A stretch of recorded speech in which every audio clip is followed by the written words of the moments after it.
Legend tells of a legendary warrior whose kung fu skills were the stuff of legend. A mysterious panda donning a flowing cape and sedge hat walks through the Chinese landscape. Reputed to be a grand master of kung fu, he enters a tavern where he is immediately attacked by the local ruffians. However, they are no match for his skill, and even the legendary kung fu masters, the Furious Five, bow down to the panda's skill, requesting to hang out with him and fight alongside him as Po the giant panda wakes up from his dream in his room. His goose father, Mr. Ping, calls to him from the noodle restaurant below to help serve tables. Po admires his Furious Five action figures before going downstairs. An extreme fan of kung fu, Po dreams of one day becoming a master worthy of fighting alongside the five, but his girth and clumsiness makes this dream simply a dream, and his kung fu talents reside only within his knowledge of moves and artifacts. He is hesitant to express his desires to his dad, who is more interested in running his restaurant and advertising his famous secret ingredient soup. Master Shifu, a red panda who resides at the Jade Palace Temple, practices kung fu in the courtyard with his students, the Furious Five: Tigress, Crane, Monkey, Viper, and Mantis, before he is summoned to see Tortoise Grand Master Oogway. Fearing something is wrong, Shifu rushes to find him meditating in the Grand Hall. Oogway doesn't deny bad news but calmly tells Shifu he's predicted that the snow leopard warrior Tai Lung will escape prison and return to the Valley of Peace to wreak destruction once again. Intent on never letting this happen, Shifu sends his goose messenger, Zhang, to fly to Chorgong prison to ensure that security is increased. Oogway then proclaims that it is time to choose the Dragon Warrior, a master of great skill who will be granted the secrets of the universe by reading the Dragon Scroll kept delicately out of reach on the temple ceiling. Assuming that one of the Furious Five will be chosen, Shifu prepares a competition to determine which one will qualify. Flyers for the competition are spread throughout town, and the villagers flock to the temple. Excited to have the opportunity to see his idols in person, Po follows with his noodle cart in tow but struggles on the long staircase to the temple. He is the last to arrive at the gates and finds that they'd shut him out. In a desperate bid to see the competition before it's over, Po fashions fireworks to his cart and blasts himself high into the air, only to come crashing down in the arena just as Oogway is preparing to choose out of the five. Po opens his eyes to see Oogway's finger pointed right at him and is shocked, along with everyone else, when he is proclaimed to be the Dragon Warrior. Oogway's decision is final, despite Shifu's protests, and Po is carried, unsuccessfully, into the temple, leaving Tigress greatly disappointed since it seemed Oogway would have chosen her if Po hadn't arrived.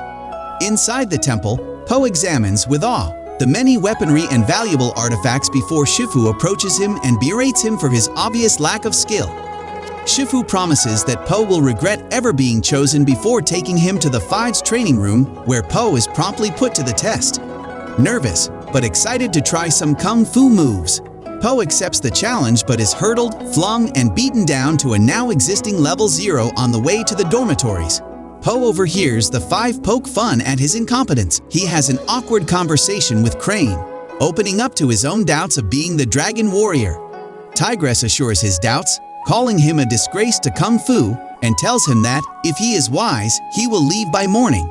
Disheartened, Po retreats to a secluded spot. Oogway finds him sitting beneath the peach tree of heavenly wisdom with peaches stuffed into his mouth.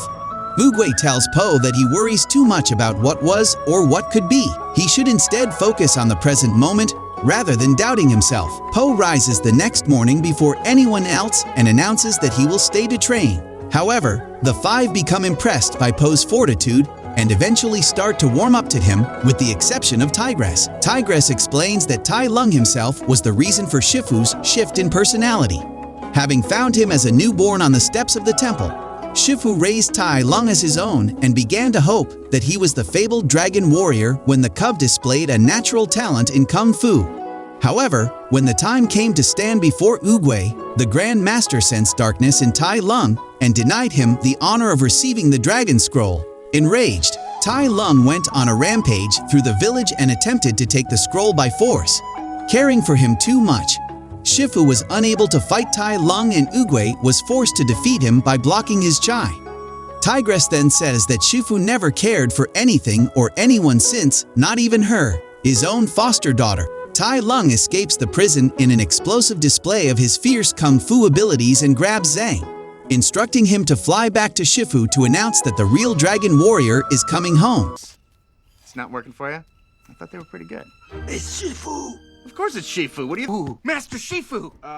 Back at the temple, Shifu is met by a disheveled Zhang who relays the news. Panicked, Shifu finds Oogway beside the sacred peach tree and tells him that Tai Lung is on his way. Oogway is shocked, but assures Shifu that, if he finds faith in the panda and trains him, Tai Lung will be defeated and Shifu will finally find inner peace. He then gives Shifu his wooden staff and claims that his time has come. He walks near the edge of the cliffside and vanishes in a haze of peach blossoms. Shifu returns to the temple, disconsolate, and informs the five of Oogway's passing and how Po is their last chance to defeat Tai Lung. Horrified, Po flees from the temple but is soon stopped by Shifu. Po confronts Shifu, saying that he tried to kick him out of the temple. When Shifu asks Po why he then stayed knowing that his teacher wanted him to quit, Po confesses a deep self-loathing as a fat failure, how he held out a faint hope that Shifu could change him. As Shifu realizes how spiritually burdened the giant panda is, Po asks how he will train him to become the dragon warrior. Shifu admits that he doesn't know. Overhearing this from the temple roof, Tigress leaves the Jade Palace and runs out to the countryside, soon followed by the rest of the five, to meet Tai Lung head-on. They attempt to stop him on the last bridge. After an epic battle, the five gain the upper hand and appear to have defeated Tai Lung, tying him to the remains of the severed bridge and sending him into the mist below. However, Tai Lung's skills prove superior, and he surprises them by fleeing himself onto the cliff and overpowering them with a chai block. Rising that morning, Shifu finds Po in the temple kitchen, surrounded by cabinets with perfect hole punches in the doors and boards broken clean in two. Shifu entertains an idea and tells Po where Monkey keeps his cookies before hiding behind the doorway. He re-enters and sees Po performing a perfect split near the ceiling, chowing down on the cookies. Realizing Po's latent talent, Shifu takes him high into the Wudan Mountains to the Pool of Sacred Tears, where Oogway founded the origins of Kung Fu. Shifu begins his rigorous training Po, using food as a reward. Po's unique training proves to be successful, and he grows stronger and more coordinated while Shifu's own spirits rises and advances at Po's rapid improvement. They return to the temple as Crane flies in, carrying the rest of the five who have been paralyzed by Tai Lung's attacks. Shifu rejuvenates them, but Po is discouraged by the fact that five masters could not overpower Tai Lung. How could he? Shifu assures him that he will have what no one else has, the Dragon Scroll. Shifu retrieves it for Po and instructs him to read it.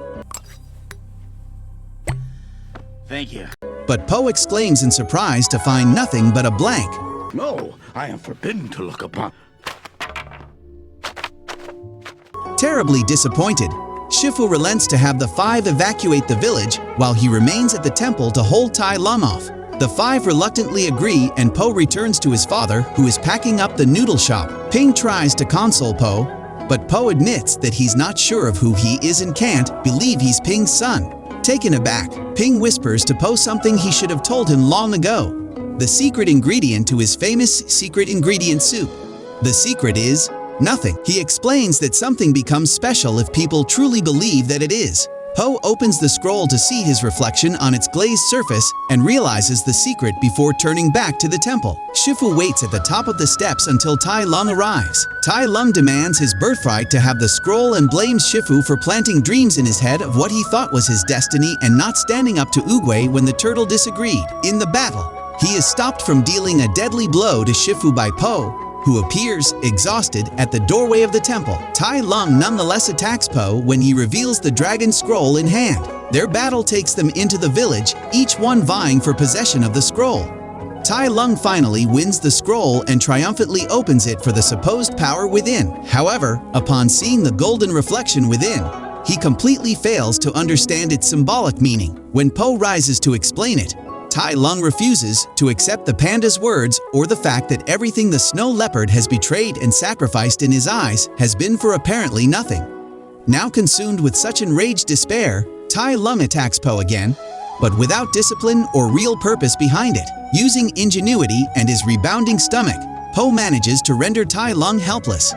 Tai Lung spews out a slur of insults before Po takes his finger in the wuxy finger hold. Tai Lung calls Po bluff and Po admits that Shifu never taught him the move. Po flexes his pinky, resulting in a magnificent wave of raw energy that resonates throughout the valley and is felt by the 5 leading the refugees into the hills. Skadoosh. Having presumably killed Tai Lung, Po is cheered on by the returning villagers. Tigress and the rest of the 5 bow down to Po, calling him master, before Po runs back to the temple to check on Shifu. He finds Shifu lying still but alive on the floor of the temple and tells him he defeated Tai Lung. No, no, no! Don't die, Shifu, please! I'm not dying, you idiot. Po lies down beside him and, after a quiet, meditative moment, asks if he wants to get something to eat. Shifu says, "Okay." I hope you enjoy this movie recap. Please make sure you subscribe and you like the video. Comment down below potato to see if you watch the video till the end.